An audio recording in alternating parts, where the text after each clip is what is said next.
Hello guys, let's eat guys! Nice food! Delicious food guys! Fresh from the sea! Yes, alright! Hello guys! Gawa tayo ng ulam ngayon. Malunggay!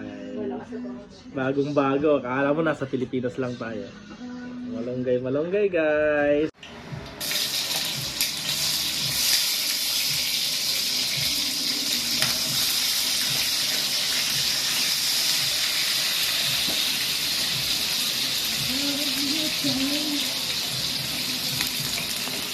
Sili.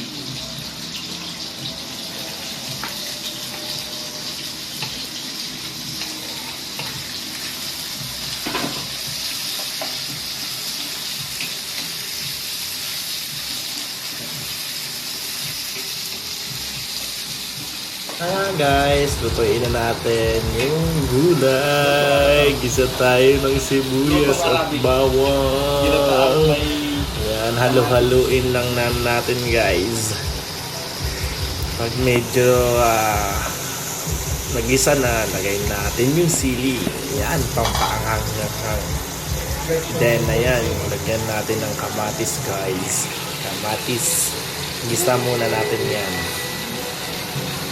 Yan, tapos siyempre, pakita natin yung view sa labas. Yan ang view natin sa labas. Nasa building tayo guys. Yan, ayan na, luto na. Sarap yan guys, mapapakain tayo ng sobra. Gisa-gisa lang muna natin.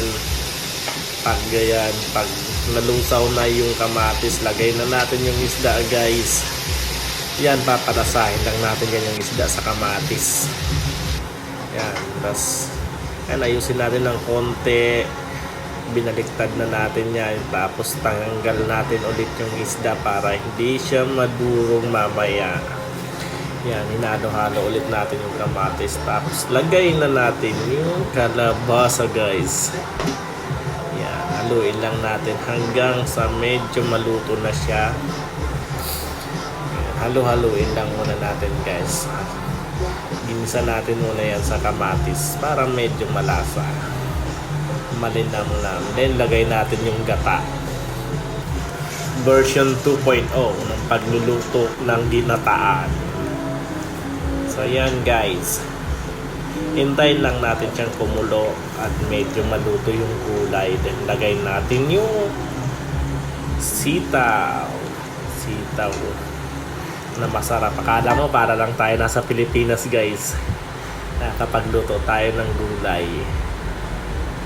Kasi marami dito. Then ayan guys, pag naluto na yan, ilalagay na natin yung malunggay. Fresh na malunggay yan guys, galing sa puno. Then yan, lagay natin yung isda. Ganyan lang guys.